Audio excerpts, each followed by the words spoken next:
We got an interesting program on tonight, and we are going to be talking about a subject that's pretty different. To say the least. We're going to be talking about the Code.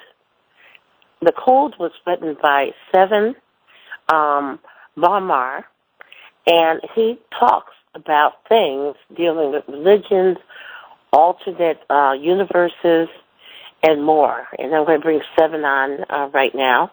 Sevan, can you hear me? Are you there? Wholeness. It's Burley. How are you? Can you hear me? Yes, I can hear you fine. Okay. How are you? Awesome. Welcome to my show. Thank you.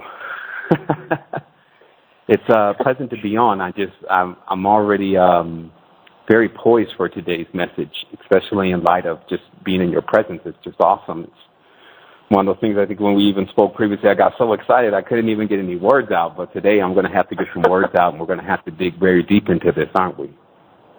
Yeah. Tell the audience about yourself and what kind of revelations that brought you to creating the book called The Code.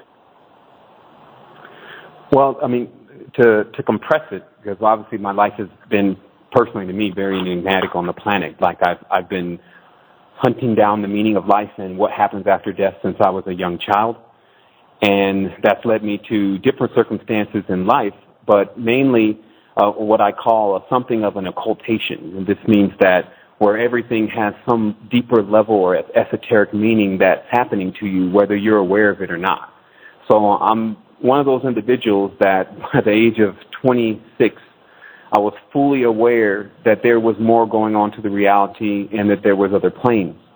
And it became so difficult for me to convince myself that this was not real. It became a lot more easier to just accept that it was real, meaning that as a very logical, rational person, I had come across things and experiences that allowed me to see very vividly that there was a spiritual world, that there was in fact knowledge and information that was far beyond the scope of what we're generally taught, and also that there was a humongous plot going on, and not somewhat, but definitely a war taking place, an inner war and an outer war. And so this is what I woke up to at the age of about 26, off of living still a spiritual life, or half spiritual life, like most people, and but still having a deeper seed planted when I was younger. My mother was born and raised in Detroit. I was born in Detroit, and she was in the movement. So there was a lot of different things that we did not do, like I was homeschooled. We didn't watch TV. We made our own clothes. So there was a lot of things that prepped this point that I'm at now, because how I'm viewing a lot of the stuff that I'm experiencing and also understanding to be existing, et cetera, reading, is from a totally different perspective, which is one of experience, because I've had just that real experience with spirituality as my mother made her transformation. Well, you said you had the reality after your mother had passed on. Now, you used the word transformation. That means to me that there is some type of life or another type of plane after death. Can you explain that? Sure. Well, just to correct it, my mother made a transformation, and I think this transformation is likened unto death because you're a completely different individual, but she is still alive as far as on the planet, but she did make several transformations within her spiritual ascent. And so what I'm talking about is this transformations come in what appears to be degrees. And I can explain what all these words mean as we go on, but it's degrees of the energy or the fire, as fire is measured in degrees. But we live this life that if we're on a spiritual path, or a path of the soul, I should just give it that real interpretation. But if you're on the path of the soul and the way back to the soul, then it continuously gets stronger and stronger as you get what appears to be closer to it.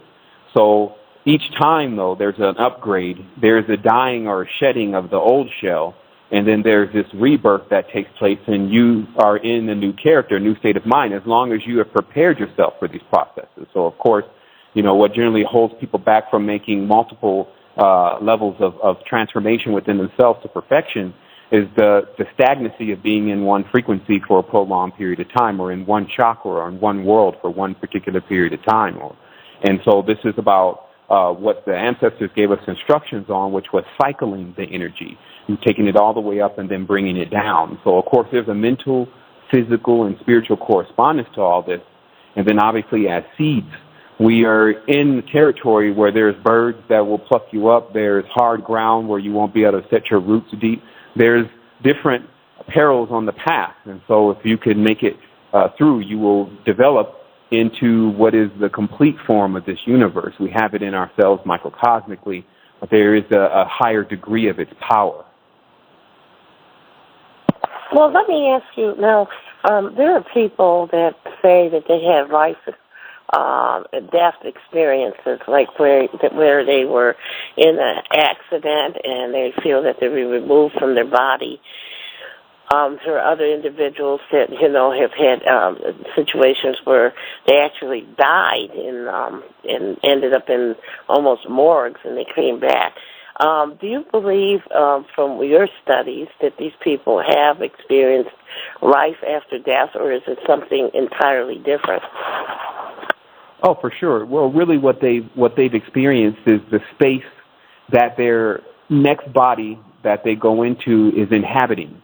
And so if we just look at a simple system, let's say there's 5 bodies, and each of these bodies are more subtle. And the most dense one is our physical body. So when the physical body is traumatized, like if it receives a fatal blow or it gets sick and it starts to go into heavy levels of decay, then the soul will immediately go into the body that we generally use while we're dreaming. And it will use that body, and then the person will be more conscious because more of their actual presence will reside in that body. So we can look at these bodies like vehicles.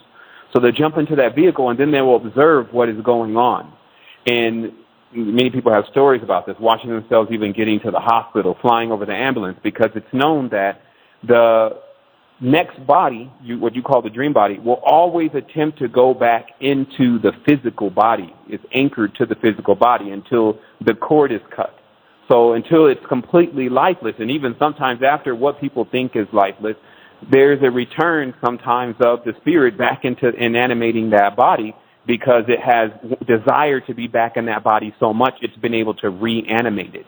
And so this is what we're talking about. If you even see on the spiritual plane, by graveyards, you see spirits still around their bodies confused about why exactly they cannot animate their bodies. So, it gets into deeper levels of that space. So what happens also is that, let's say, you leave the body, you watch your body drive off, basically, and then you begin to wander in the opposite direction, just away from that conscious reality of what you believed is you on the planet. You will then start going into different spaces. And depending on the degree of your spirit, the ability to travel, astral travel, whether this kind of plane is foreign to you, because there are many people who practice going on to this plane, like lamas, etc., all the time. So to them, it's not experiencing death. They even know when they're going to die.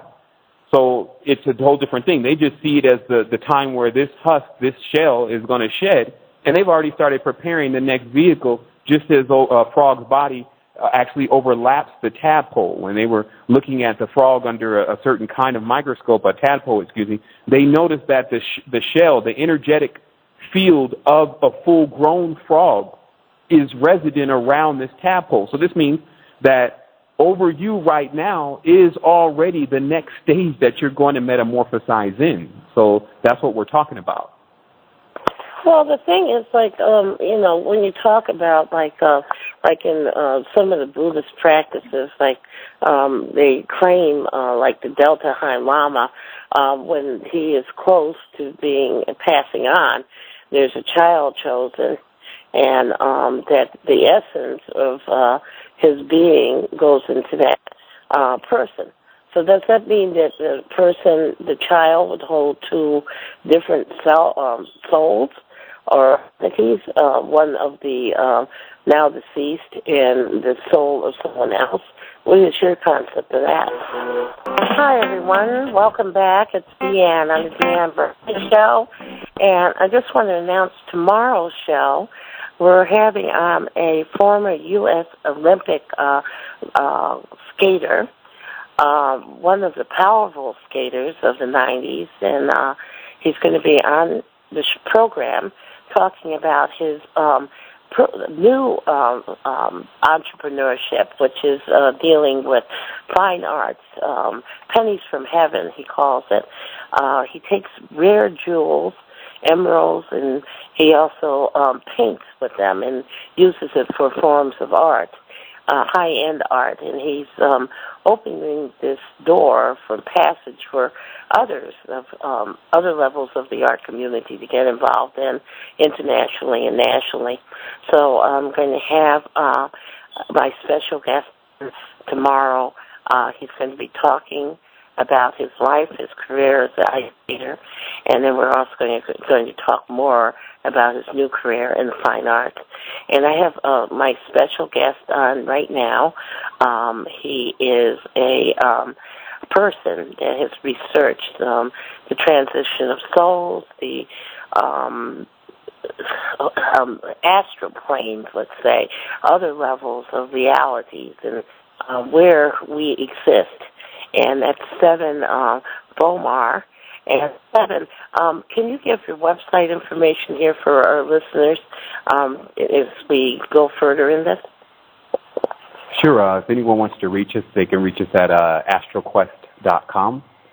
And all of our forums that you can participate in different avenues of receiving the information is on there. And so before the break, I was asking you about the situation of souls. Now, is a situation that, like in the thought process of what happens when a Rama dies, or within some of the other religions, that a soul can be moved into another human host, and two souls preoccupy that body? What is your opinion? That's correct. Well, that term is a sequential, and what a sequential is a being that is already aware of the incarnation process, and it's actually become what we just call a professional reincarnator. And what this is about is that obviously there is a passing, especially in any of the cultures, the ancient cultures, a passing of the ka or the ba of the elder soul or the gentry. And this is, of course, if you look at the word gentry, you get gen meaning a spirit tree, and you get it there just if you want to make it very simple, but the closest spirit to the origin of the tree. And so you have to realize that everyone has continuously branched out from some point. And so the closer ones that are to that point are supposed to have a deeper connection with the origin point. So this passing of the ka or the ba, which gives us the word kaba, is what a sequential is involved in, because once they leave the plane, first of all, they are already professional reincarnators, so they already know how to travel on the spiritual plane.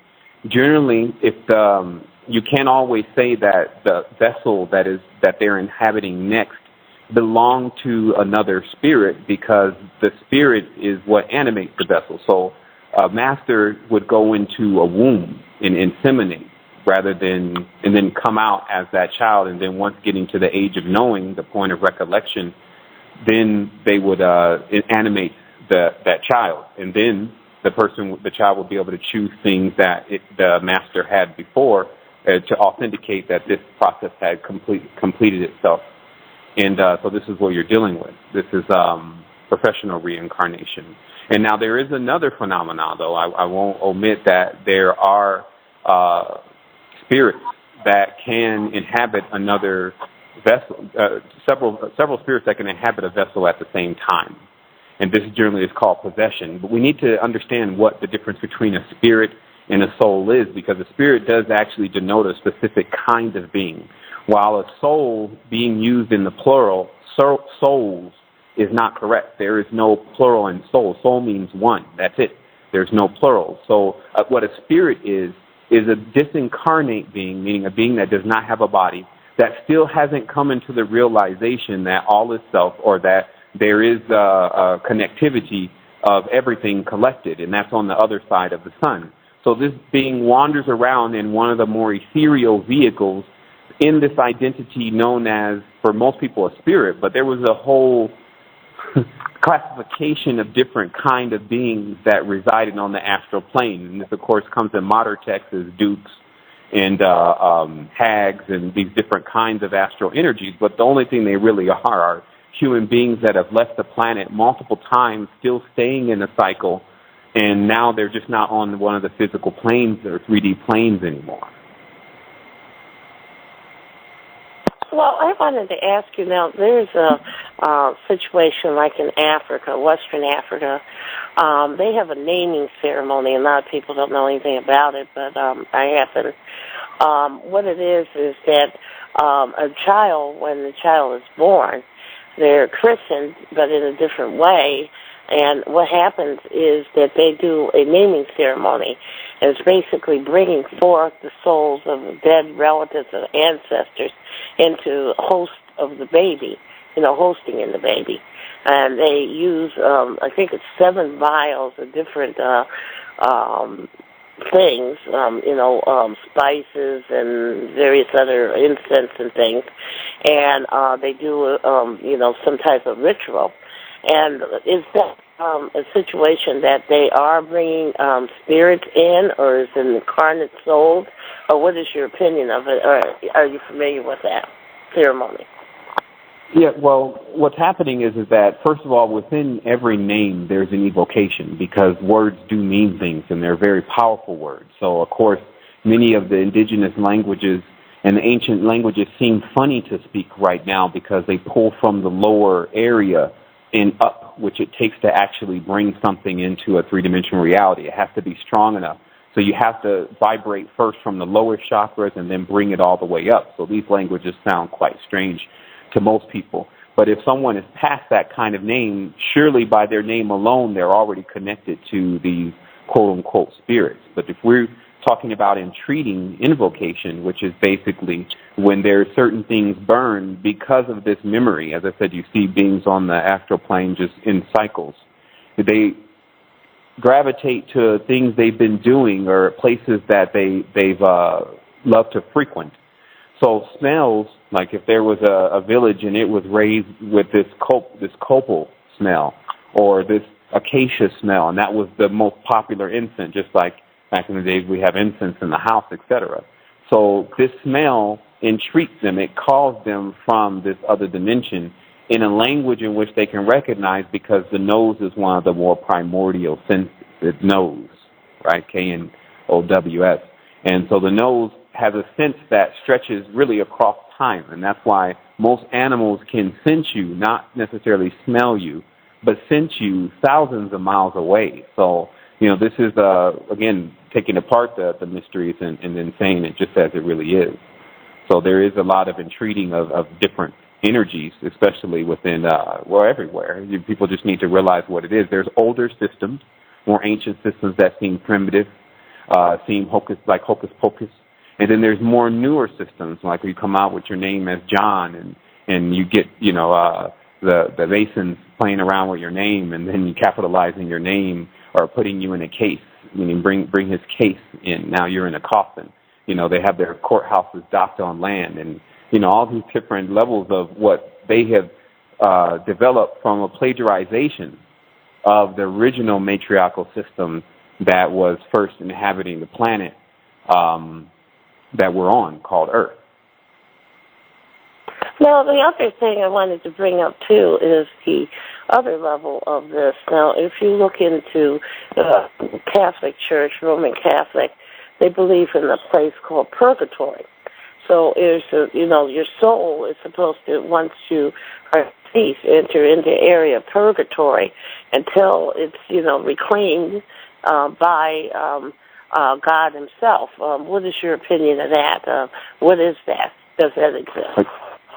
Again, what Purgatory is, because none of these places are specific places. It doesn't exist like we think of, well, we're going to go to this place. It's actually inner space. So you would implode to it. So what happens is in Purgatory is a place that when a person is disincarnate from the body, meaning they cannot get into a carn reality, a flesh reality, then they reside in this space, if they're in confusion or ignorance, called Purgatory, which is basically like a limbo. And in this space, it's like a bridge there. You see a lot of different things. There's a great going and coming. They used to call this Midgard. It was the space, what we're calling fourth dimension now. It's like an elevator between dimensions. So this is what purgatory is. So what they're saying really is that if you don't gain some level of spiritual consciousness, a real level of spiritual consciousness, you will be in this floating space, which is the pulse of Earth, called stasis. This is held in time. And believe it or not, some people think that I'm describing a place that, may happen in the future, but some people are living in purgatory now. And there's a repetitious activity going on every single day, and they're not pleasant. It's not pleasant for them. They're confused.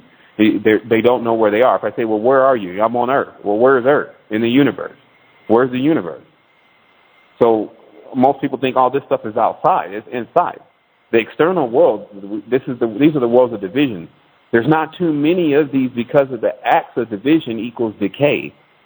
So all of the duality in the dual planes, these are the planes that were developed after the Big Bang, or meaning when two conflictive forces came together, just like a male and a female, because they're diametrically opposed, positive and negative, come together and then birth something.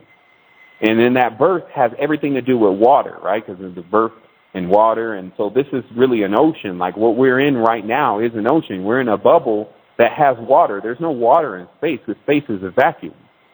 So this means that where we're in is if everyone claims that they know, but we're in a room. But what happens is that this water, because we can't see it around us, if we put a dehumidifier in a room, you'll see it then. It's just not as thick as ocean water.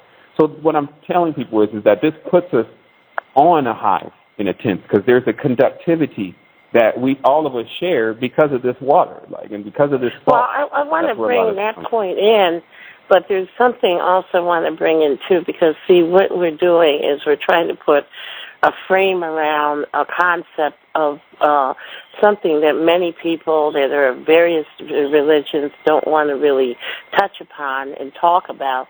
The entrance of the soul and how it is, and the possibilities, because we have been taught certain things all our lives.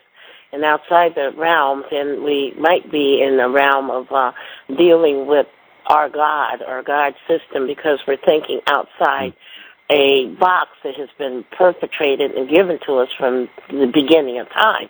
So, for instance, and I mentioned the Catholic Church for a reason, and then I wanted to mention, some people say in the Christian Bible that, you die, and then once you die, there's no rebirth. There is a time that you just wait until judgment is rendered.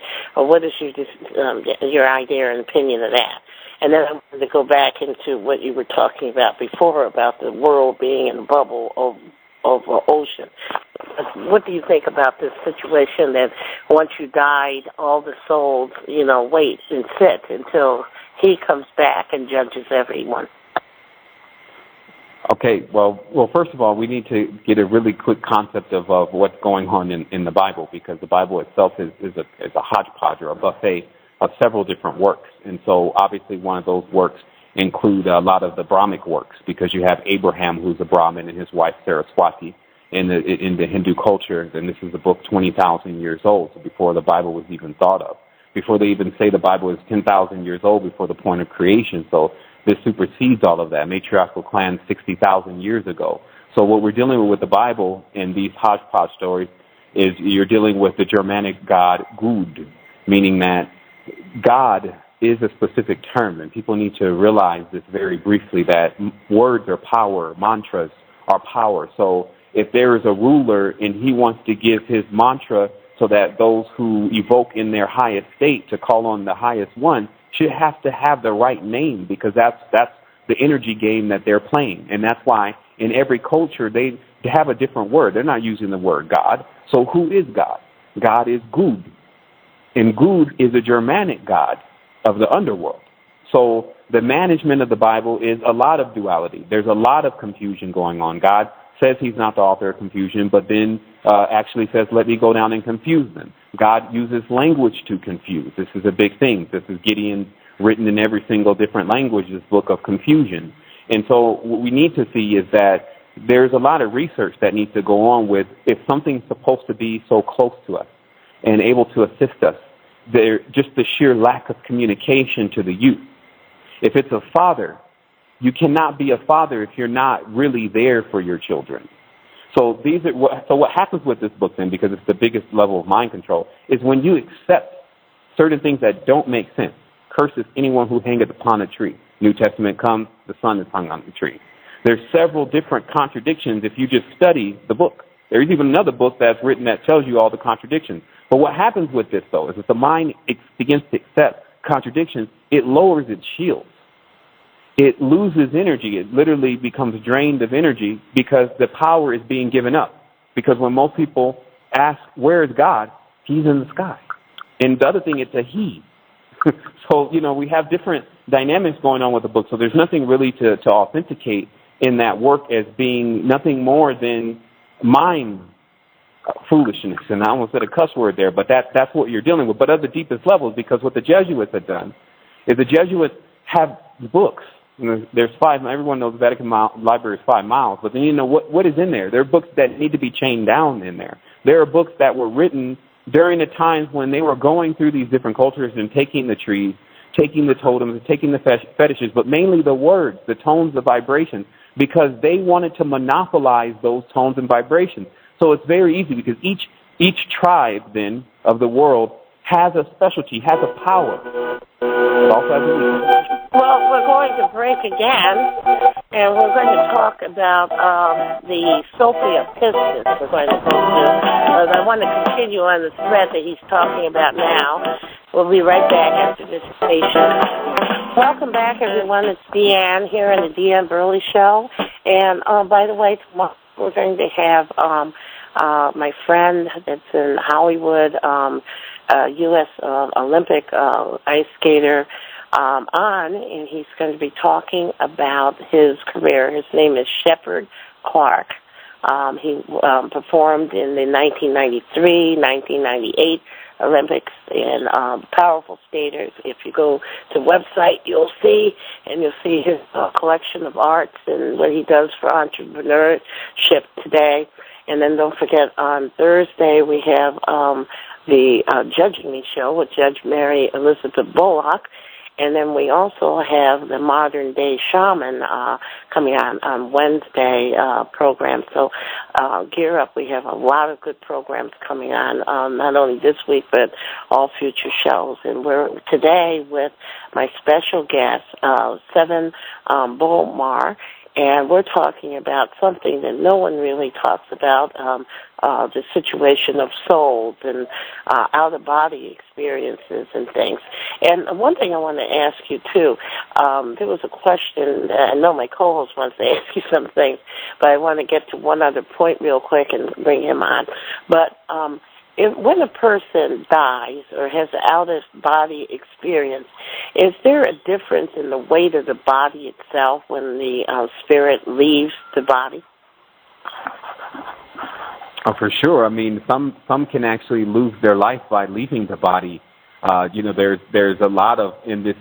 When you really study deeper levels of spirituality, especially going to the East, there was a lot of deeper writings about you can't generally leave your body without having a spirit that is so large that you can afford to keep some spirit in your body, because when the spirit leaves the body, it gets cold and it doesn't have, it's missing basically its emanation. And so, yes, you can be very affected by leaving the body. There are different things that can happen, but generally everyone has an oversoul. I mean, not generally, everyone has an oversoul. So that's really oversoul kind of business, for lack of terms, meaning the oversouls are handling, when a person's getting out of the body and what happens to their body and that kind of thing. But you become more aware of that early as you begin meditation, as you begin using the breath as power, as an actual boost to the way to boost the system and to put fuel into the blood. Now, how about the ancient Egyptians? They believed that in the afterlife, once they had passed on, that their soul or entity would end up somewhere else in another body, and then if they ever came to the where they were buried in Egypt and recognized themselves, and they would receive the wealth of that pharaoh or the queen. What is your opinion of that theory? Well, I think the recognizing of yourself is something that happens internally, and I think that the wealth of the queen is obviously knowledge. So I think that the symbolism of the Kemetan, well, I guess let's use the correct term, Egypt, that term as Egypt, was a place of slavery. So in that tense, then anyone entering that place was going through hardships and troubles. And through those hardships and troubles, there may be a metamorphosis that takes place, just as many young gentlemen today do go to prisons, and then they come out, and then they change their life, and they emancipate themselves. I'm one of them. So in that sense, I would say it's very correct. But when you're talking about the Kemets were on something totally different. It's about laying down foundations and then going other places and laying down foundations. It's about total survival of the genetic species and the vast level of the species, because it's not just humans, it's not just crocodiles, it's not just serpents, it's not just baboons and elephants. There's a lot of different other organisms that are here as you begin to witness the nobles, meaning the gases, the metals, osmium, ruthenium. These are different elements that you can't see with the physical eye, right? So anyone that was very spiritual could see these elements. Now people need telescopes and things to see them, but the ancients had already isolated these elements from the other side, meaning that we're trying to discover them. They weren't in the level of discovery. They knew everything. There's only one thing to know, and that's just all itself. And then everything collapses upon itself, and you become an omniscient. This is what is attempted to be achieved by every bodhisattva or every evangel, every great being that comes into full awakening first takes the vow, and the vow is to help ascend all species. Because from that point, you know that if you take that vow, that eventually you will get yourself completely whole again. Because after the Big Bang, that's division, that's fractalization, that's phi, that's fighting, that's fire, that's conflict. All these words are synonymous, and it wears us down. So we get tired, we get sleepy, we divide, we die. So these words only mean to keep splitting. This is mitosis. We have children. Our children are weaker than us because we are not strengthening their DNA or their ladder or their spine so that they can stand erect.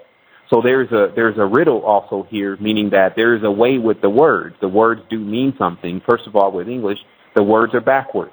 So this automatically changes the direction of anyone's mind who's thinking in it. And notice we think in the language versus we have to consider that then as software. Because if I say in my mind, let me go to the store, in English, I'm loading that into the Holy of Holies. So that's why the ancients, they thought in the tone and vibration of what they wanted to do, and this allowed them to be very successful. What we're in now is a microcosmic version, and I wanted to clear out some things here because it's very important for everyone. I feel like what I need to deliver tonight is this ancient issue going on between man and woman, a.k.a. 5 and 6, who constantly oscillate, meaning that man constantly becomes woman, woman constantly becomes man. If we didn't notice, a person has a masculine or a positive and a negative inside of every body. But the interesting thing here is that it is the source of one of the greatest levels of conflict, which is basically what came first, the chicken or the egg. Because woman does believe that she is the generator in this planetary system, and that man is basically here because she's allowed him to be. While everything shows you that man has a female semen that comes out and goes into the egg, and the semen is what determines whether it's a female.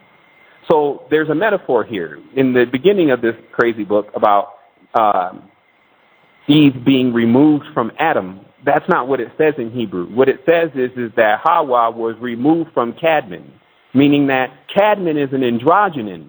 It's a male-female. It's self-generating, called parthogenic.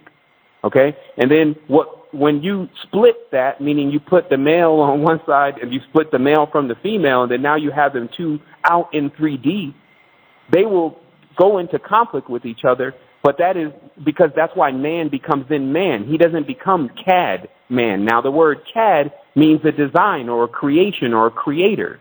So what a cad is a womb, right? They even play around with it today. Let's go into AutoCAD. What do you do in AutoCAD? You create. It is a womb inside of there, but it's digital. So the cad being removed from man makes man juxtaposed to woman. So this is basically 5 versus 6. So fire versus sex. You know, they're so close together, these two translations, right? And so this is the dualistic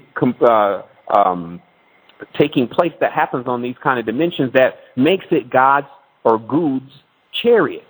Okay? Now remember, I will agree with the part that I had seen in the ancient relics of the back-to-back God, which it wasn't God, but creation of what was Adam and Eve.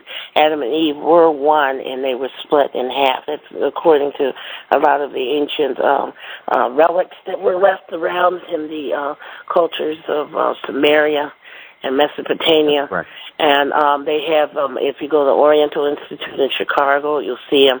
You'll see, it looks like a very large woman, and then it's a back-to-back entity with a nose on both sides and face on both sides, but it represents man and woman as one, which was split, like you said, in half.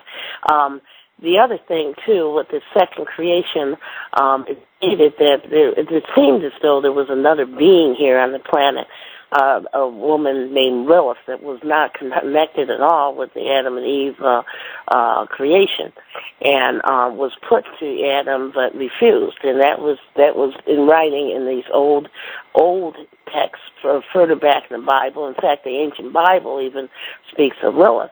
But I wanted to bring in content here, and I guess we have to have you back on the show again because there's a lot more here. I want John to ask you some questions as well about the Sophia and the Pistis. From what I read eons ago, there was nothing in the what we call verse. It was called Nirvana. It was just a total emptiness. But then there was a source of this like liquid essence that was there, which was called the Sophia, and the Pistis. And the Sophia was probably the course of the fluid hitting light, some type of light frequency that brought everything allegedly into being. Now, these are concepts, folks, that people much older than us, that are not even here anymore, and entities that we don't even know anything about, evidently knew what was going on more clearly than we know today, because a lot of this stuff has been hidden from us. Because if we have any information of this, then we can control our own destiny, because a lot of this stuff is produced off of sound frequency. In the beginning, it was the uttering of the word, and the word was with God. And the word was just something you uttered. It was a sound you would utter, which was a frequency. So you could make clouds, you could make trees, you could make anything just uttering a sound. Just like you're on a computer and you type up coding on a computer. If you go into the binary code and look at what the computer shows now, what you see is remnants of somebody programming from a dot off of a system. There's binary code that brings things into color, into light, into trees and things that create it just on a mere tap. So if you think on that concept, the same concept begins in the beginning of what we look at as mankind. Now, do you agree with that thought process at all? Sevan? Wholeheartedly. I mean, well, very well said. I can only chime in that for sure. I mean, also people need to realize that this particular reality we're calling Earth has spanned out for billions of years, and that means that many entities have come across this planet, and many entities are still confined to the planet. They're chained down to the planet, meaning they can't actually ascend because they can't get out of the vacuum, and so they've become such as the Lilith archetype vacuums, and then also the relationship as you find out that Lilith is obviously the wife of Samael, who's a warlike character of Mars. And then even the Zulu story and the connection to Mars and the war on Mars and the warlike character between two opposite sides of the prism or two different color spectrums consistently creating the energy. And that's why think about the wording. As you know the codes to the words, it starts to unlock a different kind of way, which the Kabbalist really knows. Now, when you mention the term, God has been around since the beginning of time, this means because God created time. So the father of time is actually Saturn. So if you go in the Eastern tradition, it's Set. Sat Sung, Sat Nam. Sat is truth, meaning that they were turned on to the base pillar of spirituality before everyone else was. So as we move on from there, we find that this creation of time is what is actually wearing us down. This is the programming in itself. And that's why it says, in the beginning was the Word, and the Word was with Good. Okay, this means that... If I could interrupt you 1 second, we're about to end the program, but I can continue on Blog Talk. And but I didn't know if you could continue with us, Beth, or... Yeah, let's continue. I know there's about 30 more minutes if you do that on Blog Talk, so yeah, let's get in. Okay, so everybody that's listening, Truth Radio is going to drop off here in about 2 seconds, and we'll be continuing on Blog Talk. So anyhow, or everybody wants to continue with the program. Okay, so just to finish explaining. We're at the end of Truth Radio, and we're going back on Blog Talk, and we're on actually longer than 30 minutes, but it's okay. It depends on how long you can stay on. But the thing is that I know, again, that we're talking about something that is purely a dangerous subject to many because, again, it defies the belief system that we know about. We talk about the Bible. We don't talk about how those books came out. We talk about the Library of Alexandria. It had a lot of this information in it. The information that we're talking about was in ancient Egypt, written in the hieroglyphics. In fact, people claim that they can read hieroglyphics, but only some. Some people can look exactly a hieroglyphic drawing. And some of them can look at the ancient drawings of Aztecs and Mayans, and they can tell exactly for word or drawing by drawing exactly what is being perpetrated. But others cannot understand the symbolism of what was being given at this time. Now, I want to ask you, now this is like we're defying what people would say in concept of Bible, of what they feel their truth is. What do you have to say to those people? And then I'm going to let John ask you some questions here. Well, first of all, I believe that this is time for us to get out of what people think, because you're never going to find that occurring in the reality where everyone is perceiving things the same way that you're perceiving things. In fact, that would make the purpose of the reality void. What happens is because the word did not come back void, as you see the statement says, that means that what happens with some people is that they're still in the cocoon. They're still on various levels of sleep. If you want to awake them, you're going to need to vibrate them. And so you need to understand principles of vibration. And that's the only way. Like talking is not worth anything. That's why it's cheap. English is you have half of the language, so it doesn't manifest as a creation in people's minds. So what happens is that when you're trying to explain to someone about something new over the top of an embedded, genetically embedded concept, because slavery embeds the genes, it makes the genes recessive. So what happens? The person doesn't basically want to live.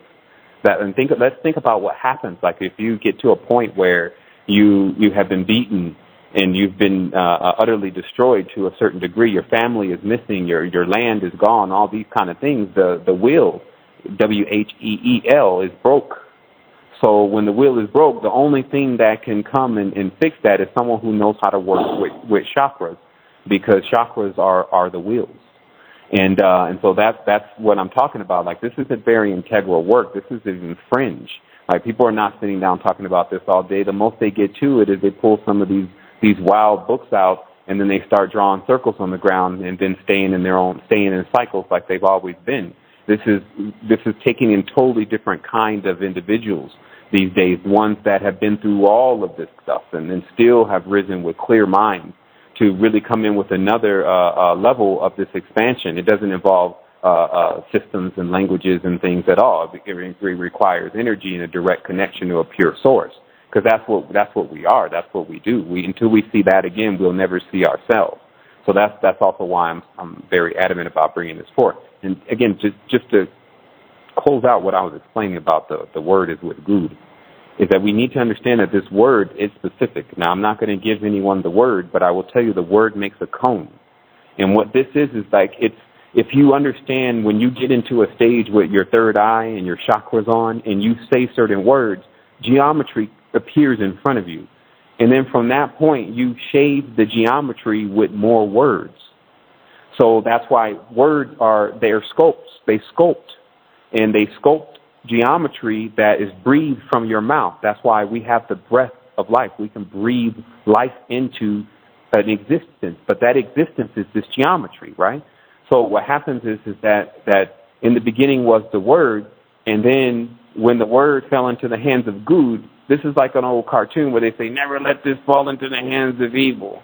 Now, again, I don't want to do the good and evil thing here, but we're living in the world where there are individuals in possession of the word that was the covenant.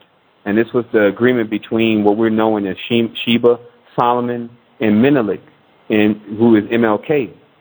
Not just Martin Luther King, but Moloch, the king, the horn god. Like in the country of Abyssinia, the cattle is the form of current or energy or currency. So, we need to kind of dig into our books a little bit and connect it all together. I have it all connected in my soul. And so that's what lets me know what's going on, because I can watch the entire process. I can be the bug on the wall, for lack of terms, in other realities of when this is all taking place in time, so that we can get our stories together. Because still the reality is that we'll see the results of what we believe right in this reality, so that when you get a hold of truth, you'll see the whole path. So I can take questions now, because I know I wanted to make sure I got a chance to answer the questions of the co-host. John, you want to ask some questions here? Are you still here, John? Yeah, I'm here. I just got a couple safety things first for people. Number one, you've got a universal law that you're supposed to ask permission before you enter anybody. And you're not supposed to, say, have someone hypnotize you, because that joins you forever. Once they know your combination to get into your mind and you allow them in there, you're connected forever. And that's a very dangerous thing. You don't know who they're connected to, and then multi-stages. So it's just something that I know that is in existence and to be careful of. I'd love to talk for a couple of days here, to be honest with you. Let me hit a couple of high points. One would be, and don't answer this to begin with, this is my first question, I guess, is we see the statues on Easter Island are the same figures that are in the buried city that are just uncovering, that's much older than anything we know of in Turkey, that was buried underground and is the same shape as the same statues that we're seeing in Machu Picchu. And if you look at the shape of the mountain of Machu Picchu, it's the same face shape made into the mountain. And so you have a creation of beings that were standing with their hands down around their groin, with the big heads that are around Easter Island, and that is perimetered around the world.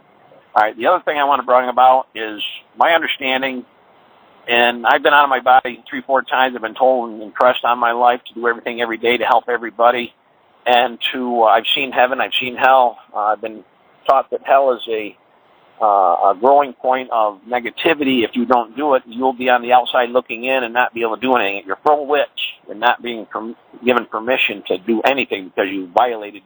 You did not grow. You destroyed. And I've also been able to know that if I practice good virtue, I can get to my third eye in a meditation or a prayer. And then all of a sudden I can open my eyes and look right at the sun. And if it's cold outside, I'm warm. If it's warm outside, I'm cool. I'm at perfect ambient temperature. And all of a sudden I can watch the sun be danced around as a hydrogen fuel cell and be given a Rolodex of phenomenal information just starts rolling into me. And as you can see, a 2-year-old a lot of times will be looking at the sun. You go, Johnny, don't look at the sun because it'll hurt your eyes. The doctors tell you it'll blind you. And yet Johnny looks at you and his eyes aren't watering. They aren't all pitted like they're really spiked because his heart isn't been contaminated. He's able to look at the sun. He's able to have some of the things. But he isn't grown enough. I understand about 28, 30 years old is when the core of our brain starts advancing enough to where we can start seeing the information process and that kind of thing. What I was given is I was hit under a 10-ton bulldozer, fell 10 feet, and blew my head up like a balloon. I had so much pressure on me. I was about 8, 9 inches or 7, 8 inches bigger in diameter than it normally would have been. That's how severe it was. I shouldn't be here. The Lord gave me the abilities to find truth and to see truth, and I was able to see my entire Akashic record of every breath I ever took in an instant and understand. I was intelligent enough to understand it in an instant. And so anyhow, I've met a person, and I'm going to say synchronicity or whatever. They talk about the brother and the Holy Ghost. That there was, when the Lord makes a culture, and in the Bible it says He makes many cultures, and we're not the sheep of the other cultures. But they make 40 billion souls, and the soul will never die. And of those souls, there's the biggest portion is split into two, one being female, one is male. But then there's some souls that can be male or female, depending on what they want to be in their existence, in the reincarnation, basically. I don't know if you've heard anything about that, and that we've exceeded our time limit of growth. We were supposed to advance ourselves, and we didn't, and so we're way behind the mark of growth in our humanity, and we've been given 17,000 more years to try to develop us to proper growth so that we can advance ourselves. And there are several masters that have gone above, but then there's a lot of us that haven't made it, as the Bible talks about. Those that are will be brought to light, and some will run to and fro and not make the cut, I guess. But there's points of growth is what I want to indicate, and if you have points of growth, you're given abilities, and if you're not, you won't. And so you'll have to relive some of the things on the lower planes. But anyhow, that kind of... I want to ask something on that. Do you believe that people have to, in some of the ancient religions, they say that you come back on a lower plane and as a different species or animal to grow past the sin that you created? Okay, I was actually hearing two things at the same. I was actually hearing two people at the same time. I didn't catch the end part of what you said, Miss Burley. And I am going to get to those questions. Okay, well, I just wanted to ask you, the thing is, you have a situation where people feel in some religious cultures that if they, they're reincarnated in a lower plane because of things they were not able to get right in the last life. Do you believe that? Do you think that happens? Okay, I actually wrote down the questions, and so I just want to address it from the beginning, kind of in the order of the questions. And the first question was about the dolmen statues and the statues around Monte Picchu and their existence. And the only thing I really have to say is that there is a lot of monuments and pyramids and different statues that are even underwater, as many people have seen now. And there's even a new body of water coming out of the ocean now. So there's the civilizations and the cultures that have been on this planet have been vast and bear different features. And I can only say also, with all due respect, that when I speak on these subjects, it's based on experience, not based on what I read. I can't authenticate anything just necessarily that I read unless I've had some experience. That's the only real teacher.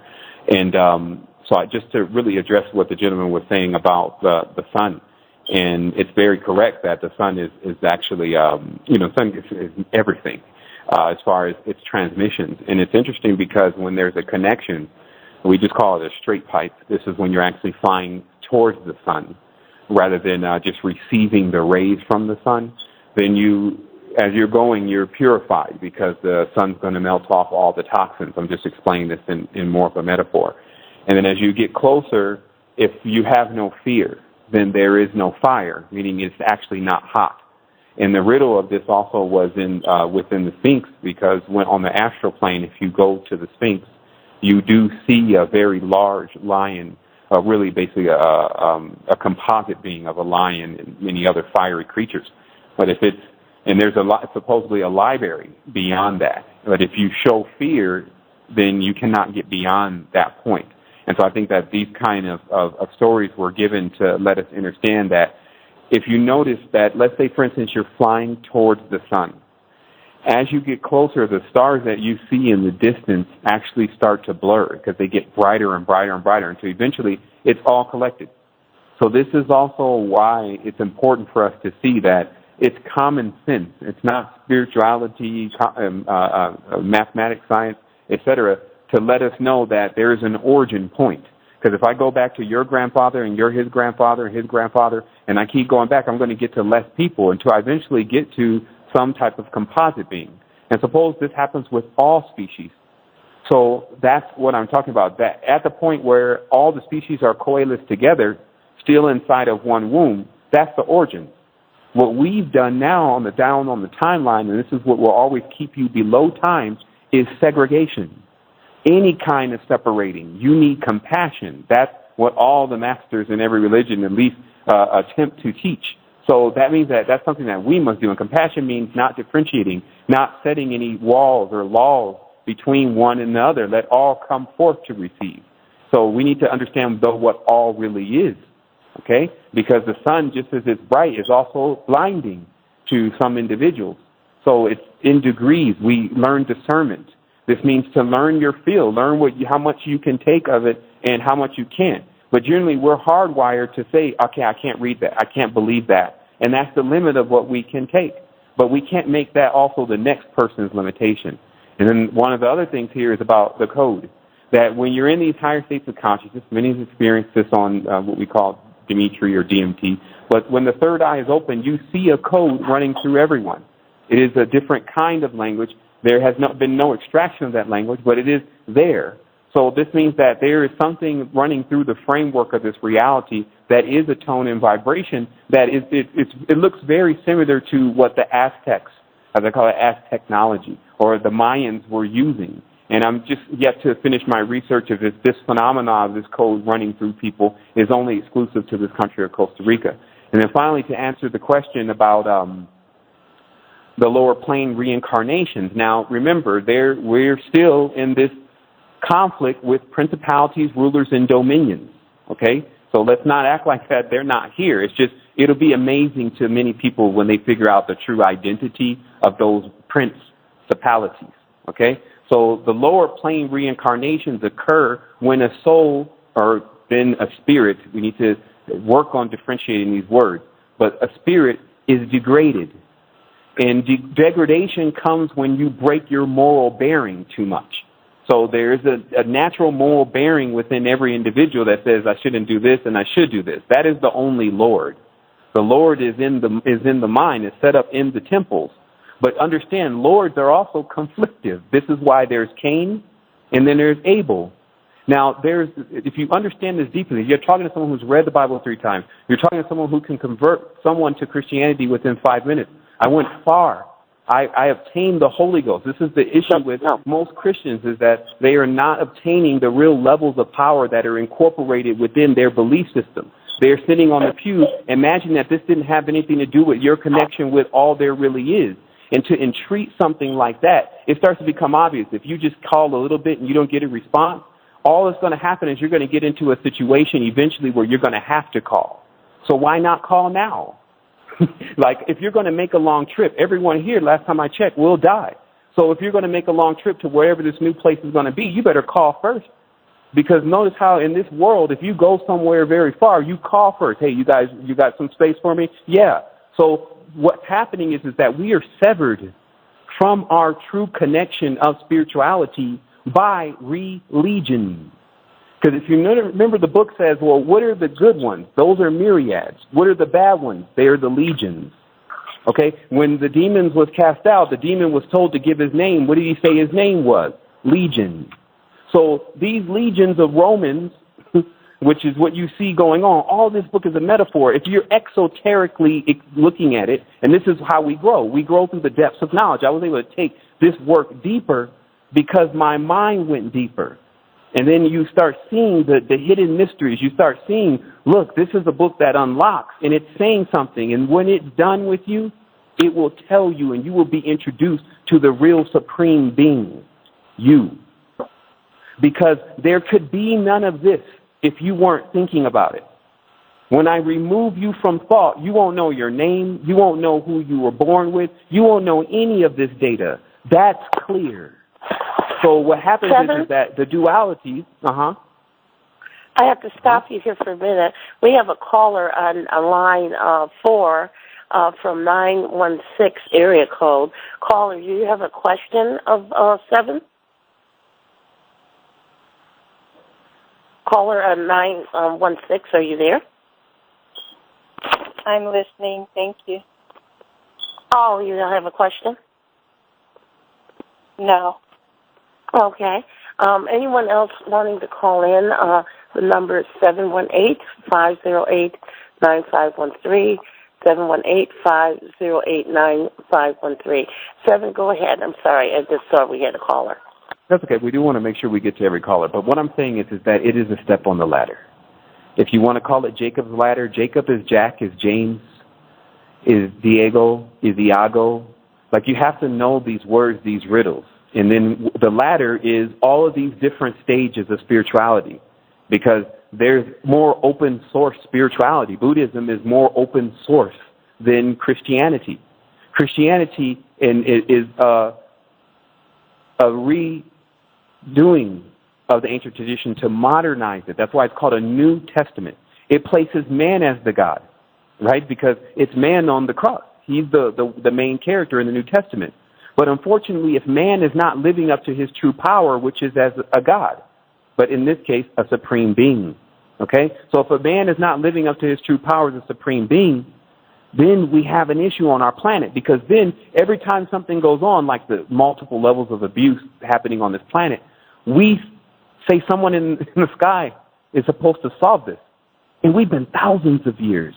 Like, if you go back deep enough, you'll figure out that the joke is on humanity, probably because for thousands of years we've been told the same story, that we are not the gods. But even math tells you you are.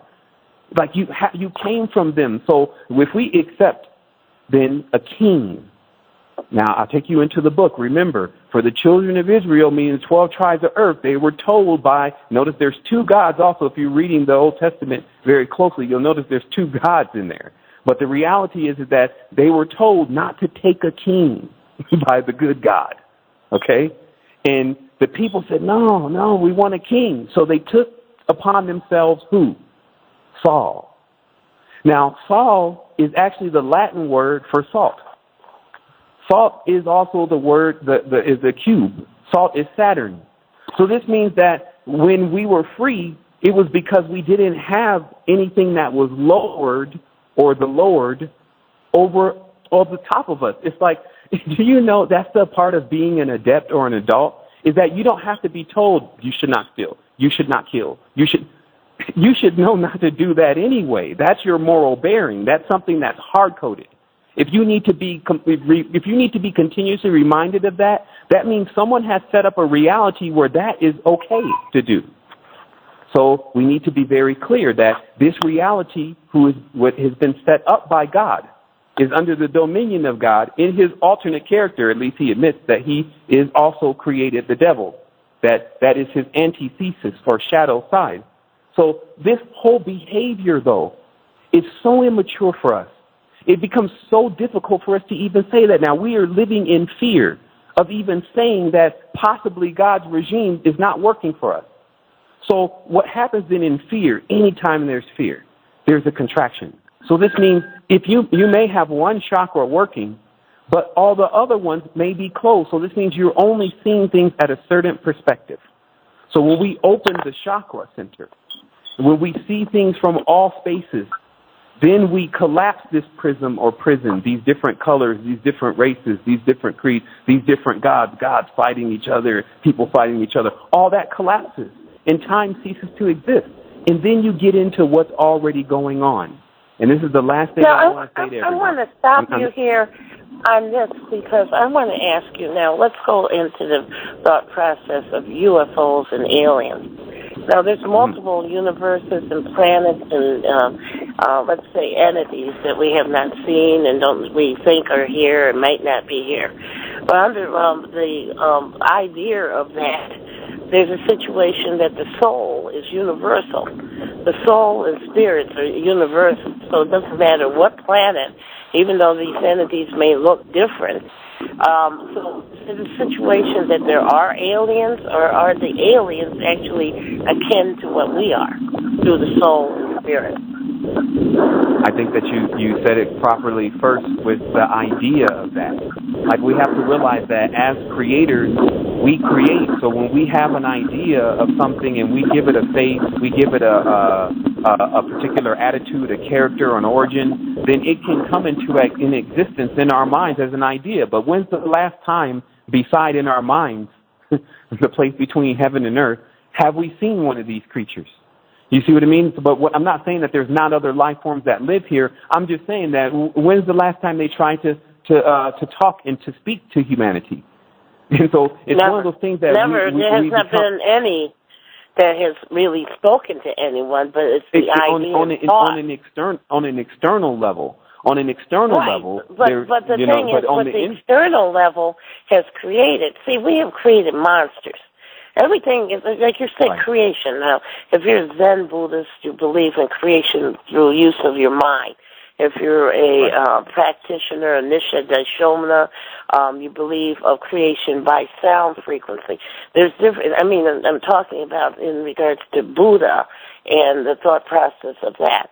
So you have people that are creating things in this reality, not even using the words per se, but they're creating it through mind by thought.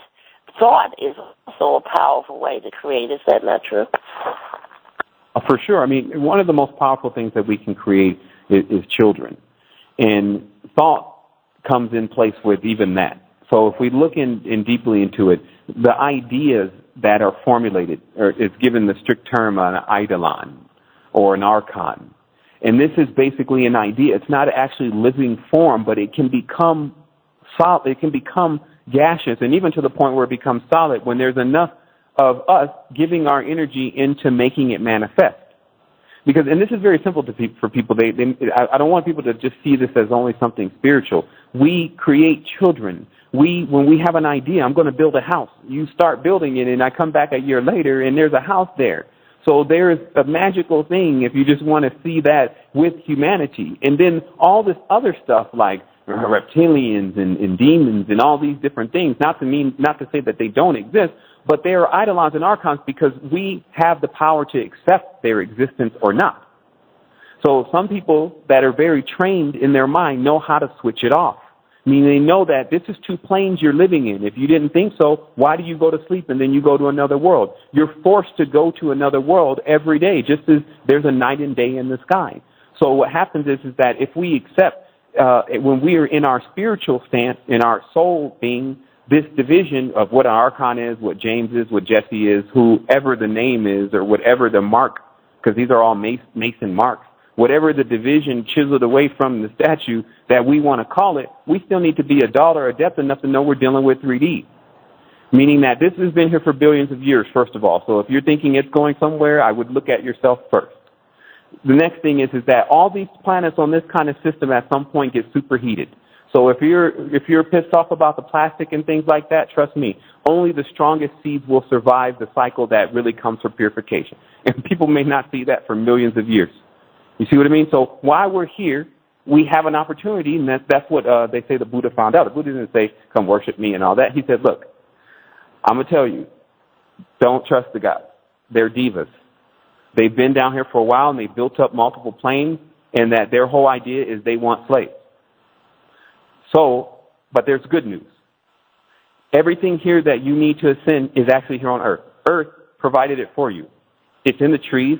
It's in nature. It's in nature means mature. This means all of your medicines, all of what you're taking, what's making you sick, what you eat, all this stuff is coming from derivatives of nature. So that's where, again, our power is. Our power is in our power plant. It's in what we're standing on, where we're pulling our energy from. So when we're so off in space on Nebula 5 dealing with Rizikians with 3 horns coming out of the head, we're missing out on what's happening to our children 5 to 10 years from now as the Rex Mundi and the Diaboli and the rest of the Jesuits run amok, because the real supreme being is sitting back passing the buck, trying to, oh no, it's God. God's supposed to do it, because we're scared.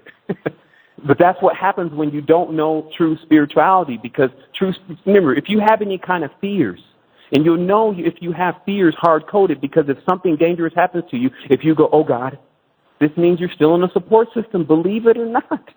We need to get to a point where we feel... On that thought of just alone, people will say from this whole broadcast that we had today that this is New Age thought. It's totally against what the tradition is. But then I ask you this. We have created within our own mind, as external, outside our body, one of the worst realities we are facing on this planet. We're close to maybe a World War III. I just read that China is signing in with Russia just about an hour ago with the situation going on in the Ukraine. I'm hearing financial collapses and everything, and then total work stoppage, which is another thing that is people creating work stoppages, again, through their mind and thoughts. Because, again, if you think it, it can be. So if you think there's no work, there will be no work. If somebody tells you and puts a thought in you, kind of like hypnotic thought, then whatever they say that can influence you will be. But when you become strong in yourself and your spirit and you understand that everything here, your essence, your being, and everything comes from within, and that is the creator. You find out that you can create. You can create a positive world, and there won't be an end. So what do you think, what would you tell these people that will say, oh, we're talking New Age, we're defying religion, the premises that we have been brought up on, there's no afterlife, there is no spiritual plane that we will exist on. We just die, and that is it, and we go to judgment. What will you say for that, those people that listen? Well, first I would say that the tradition, this is what I'm speaking of today, is the tradition. This is not, if it's New Age, it's because we forgot about it. And just as you said, what we're doing now is obviously not working. But the issue here is it should not be skipped. The issue is that there are people who believe that the reason this is not working is because of somebody, maybe the devil. And that if we were doing it the way of the religion, then we wouldn't be in this situation. And never understanding that nothing could be further from the truth. That is actually religion causing these problems, because it is the point that we are the most serious. It is the highest thing that we can conceive. People need to realize that if you set your goals towards, and you read about this character who's jealous and who's vengeful and all this, and you set your goals for that, that's supposed to be the best you can do? Be jealous? Not take care of your people? Get mad at your people? This is what leads to that. So the reality is that religion is an integral part of this.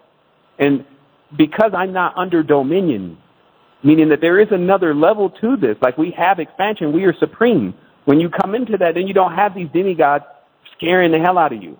These different entities in your mind giving you a sentence, basically, and giving you conviction. That is the best term, conviction. You better not do anything or else. The first commandment, you shall not have any more before me. I'm the only one.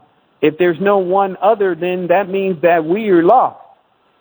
You see, the reality is it's connectivity, but it's all one thing, and people need to understand this. Forget all of what I said that may baffle you and be complex. Listen, if it's about division, turn the other way, and you will go in the right direction. Stay away from division, all forms of it. If somebody says, this one, you is the bad one, and this one is the good one, and you need to be on this side, you need to be focused on your expansion. You don't have time to be sitting around choosing and judging which one is which. That's what we get caught in, receiving too much, like receiving the doctrine, receiving the information, and we're in the story, and we need to get on about our creation. And so this is what this is about. So I just tell people this, that you look inward and you'll find it. But understand that the word, again, universe, means uni, which means united, and verse, meaning in conflict. Okay? So the universe is united in conflict. How does that work? It's the body. When you eat something or drink some alcohol, you go to war with the liver. The upper world in war with the lower world. Then your root chakra is broke. Then you got hell going on. You can't burn up your toxins in your system, so all of your mind is diseased. So there's this deeper part of what it means to take care of the garden, which is your body. Because this was the animal, in intent, that was given and put in your charge. This was the lesser being as spiritual beings, which we are, we were given these bodies to lead. You see what I mean? Like, this is a deeper thing. This is putting you inside of the baby rather than letting you take care of the baby outside. You see what I mean? So there's deeper integral work here. And I'll just say, if you graduate, instead of being like, oh, I can't handle it, if you graduate, just think of the possibilities here, because everything in nature shows you abundance. So this is a reward system. This is not a punishment system. This is not do this or else. This is do this and you shall expand. That's what the ancient teachers do. Well, Sevan, do you feel that in the end, we're coming to the end of the show right now, and I'd love to have you back, and you wrote the code, and I would say, people, you need to get this so you can understand fully. He has a number of YouTube videos, and if you go to my website, there's a web page and it links over to his site with a lot of information. But the thing is, the devil, Satan, Sati, what do you think about that? We right now in a plane of war and hatred and greed and levels that people, even the ones that claim to be evil, they claim that they are working, I guess, with the anti-Christ or anti-God. Is there such thing, entity, or is this something that they are putting afoot to control masses and minions and keep the world enslaved? What is your opinion?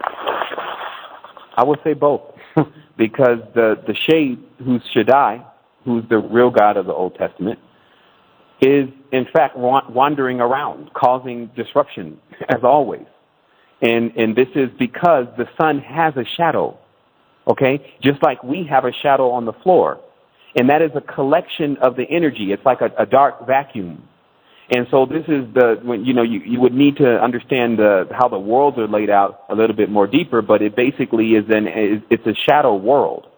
And so basically the emanation. So this is very briefly to explain it to people, a level or stages of consciousness that when you're pulled down, like a Lady Gaga concert and just getting involved in the whole rap industry and all that, when you're pulled down into a frequency of archons, meaning those who control the mind, a demon, meaning being demanned, meaning no longer a man, right? No longer flesh.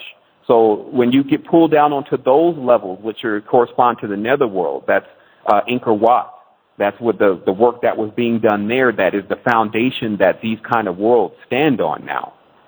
Then that's what you're dealing with. So in every tenth, there is a lower frequencies, distorted frequencies that are broadcasting now on our planet, some of which, as you mentioned, were never being broadcasted before. There is another rip in the frequency spectrum because there are tones in some of this very advanced trance music that's being used that stretches the cone in the corpuscles of the brain, opening up new dimensions of thought.